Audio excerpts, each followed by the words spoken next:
মেজো বউ, ওই টাকাগুলোর ভরপাইয়ের এখনো কোনো উপায় বেরোলো না?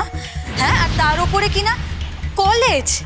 মানে কোন আক্কেলে তুমি এসব ওই থলেতে কি এনেছো ঠাকুরপো? এইটা ফল আছে দিদির জন্য।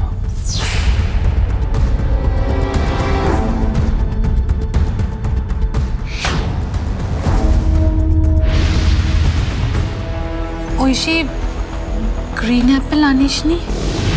না, দোকানে পাইনি রে। আমি বাজারে গিয়ে দেখছি আছে কিনা। দাঁড়া শঙ্কর, কোথাও যেতে হবে না। তা ঠাকুরপো, তুমি এই যে ফলগুলো কিনে এনেছো, এগুলো কি মেজো বউয়ের ওই বিয়েতে পাওয়া টাকা থেকে কিনে আনলে? বাবা, মেজো বউয়ের বিয়ের টাকা তো দেখি শেষই হচ্ছে না। না বৌমনি, এটা উনি কিনে দিয়েছেন। মানে এই ফলগুলো আমাদের বাড়ির টাকার থেকে কিনে এনেছো তোমরা? বাহ! মানে হরগৌরী পাইস হোটেলের এত লোকসান হওয়ার পরেও তুমি এরকম বড়লোকি চাল দেখাচ্ছ। খুব তো জোর গলায় বলেছিলে টাকা ভরপাই করবে, কোথায়? তুমি তো দেখছি আরো খরচা বাড়িয়েই চলেছো। ছি! ও, তোমার দিদির তো আবার আমাদের বাড়ির খাবার মুখে রুচ্ছে না।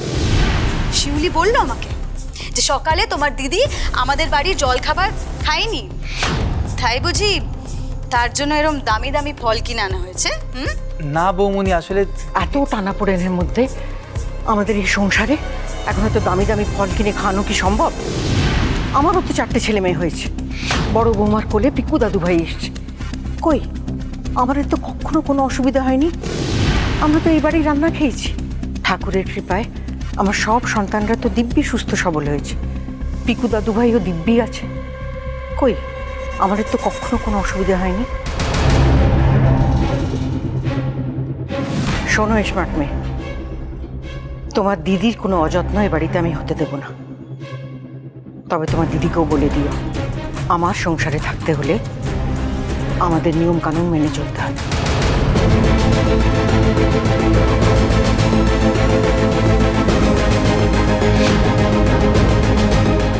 মহেশ্বরী হঠাৎ এরকম ভাবে কথা বললো কেন? কিছু বুঝলাম না তো। যাই গিয়ে দেখি।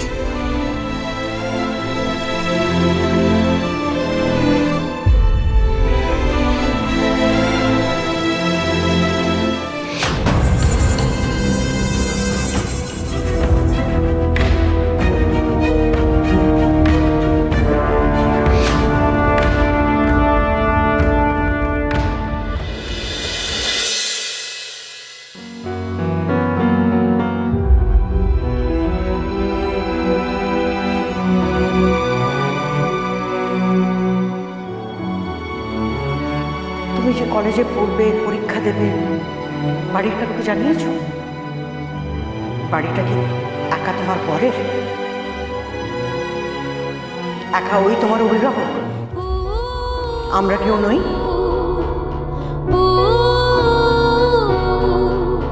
শোনো স্মার্ট মেয়ে, তোমার দিদির কোনো অযত্ন এ বাড়িতে আমি হতে দেব না।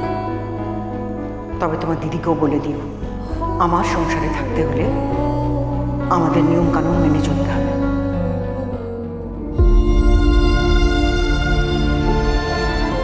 কি হলো বলুন তো? আন্টি এতটা রেগে গেল কেন? কি জানি, আমিও তো বুঝতে পারছি না। মাকে এরম ব্যবহার করতে এর আগে আমি কোনোদিনও দেখিনি।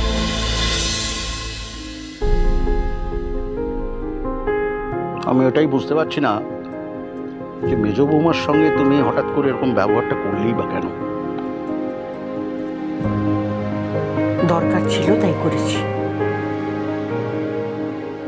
স্মার্ট মেয়ে, বাপ মা মরা মেয়ে, তাকে আমি অন্তর থেকে ভালোবাসি।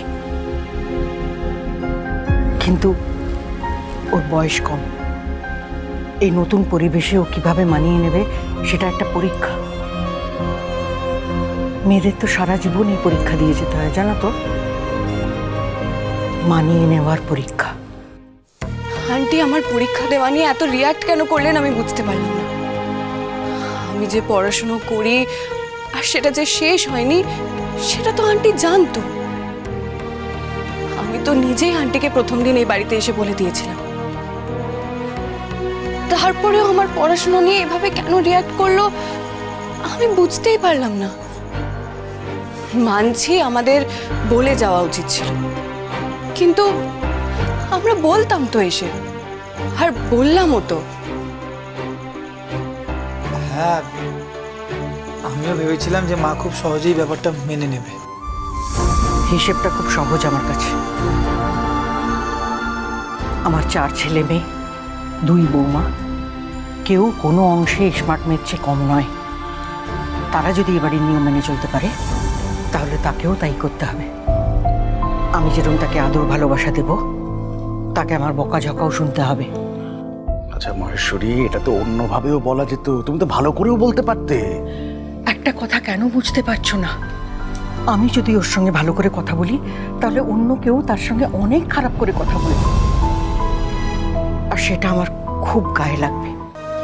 আর ভুল তো ওরা করেইছে, আমাকে না জানিয়ে বাড়ি থেকে বেরিয়ে গেছে, পরীক্ষার কাগজ তুলে এনেছে, আবার দিদির জন্য ফল কিনে এনেছে। এসব কাজ যদি বলে করতো তাহলে হয়তো এত বকা খেত না। আচ্ছা যেটা করেছে সেটা কি সেরকম কোনো বড় ভুল? ভুল ভুলই। সংসারে অনেক ছোট ভুল বড় অশান্তি ডেকে আনে। ভুলটা যে কি করলাম সেটা তো বুঝলামও না ভালো করে। মা তার আগেই অভিমান দেখিয়ে চলে গেল। এই প্রথম আন্টিকে এতটা অচেনা লাগলো। হ্যাঁ, আর এর মধ্যে আপনি পাইস হোটেলের খাবার বাড়ি বাড়ি পৌঁছে দেবেন। এটা শুনলে মা আরো রাগ করবে না তো? না, আমার মনে হয় না। তাছাড়া যেটুকু সমস্যা হয়েছে আমার মনে হয় আন্টিকে বুঝিয়ে বললে আন্টি ঠিক বুঝবে। স্মার্ট মেয়েকে বুঝতে হবে যে সংসার ধরে রাখতে গেলে অনেক কিছু জানতে হয়, বুঝতে হয়। আমি চাই না স্মার্ট মেয়ের দিকে কেউ আঙুল তুলে কথা বলুক। আমি চাই না বাইরে কেউ এসে আমাকে বলুক যে আমরা বাড়ির বউদের শিক্ষা দিতে পারিনি। আমি যদি বাণীকে শাসন করতে পারি তাহলে নিজের মেয়ে ভেবে আমি স্মার্ট মেয়েকে কেন শাসন করতে পারবো না? স্মার্ট মেয়ে যদি সময়ের সাথে সাথে বৌমা থেকে মেয়ে হয়ে উঠতে পারে তাহলে আমি কেন আন্টি থেকে ওর মা হয়ে উঠতে পারি না? মেয়েদের জীবন এত সহজ নয়, তাদের ঘর বাইরে সবটা সামলাতে হয়। আর সেই শিক্ষা কখনো নরমে ভালোবাসা দিয়ে বোঝাতে হবে, আর কখনো কখনো বকাঝকা দিয়ে বোঝাতে হবে। ও আমাকে ভুল বুঝবে বলে আমি ওকে বকবো না, সেরকম মানুষ আমি নই। ও বুঝুক ভুল আমাকে, কিন্তু আমি তো মা। আমি সব সময় আমার সন্তানের ভালো চাইব, যাতে ওরা ভেবে না বসে যখন যা চাইবে হাতের কাছে পেয়ে যাবে, যাতে ভেবে না বসে যে আমরা অশিক্ষিত, নির্বোধ। এই সংসারটা আমার, আর এই সংসারে ভালো মন্দ ঠিক করব আমি, আমরা।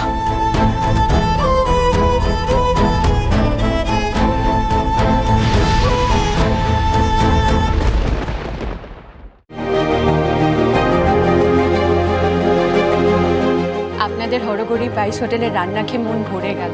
এমন একটা সুন্দর দিন উপহার দেওয়ার জন্য অসংখ্য ধন্যবাদ আপনাদের। আপনি আমায় বিশ্বাস করেন তো? হ্যাঁ, করি। তাহলে এটাই ঐশানী ঘোষের বাড়ি।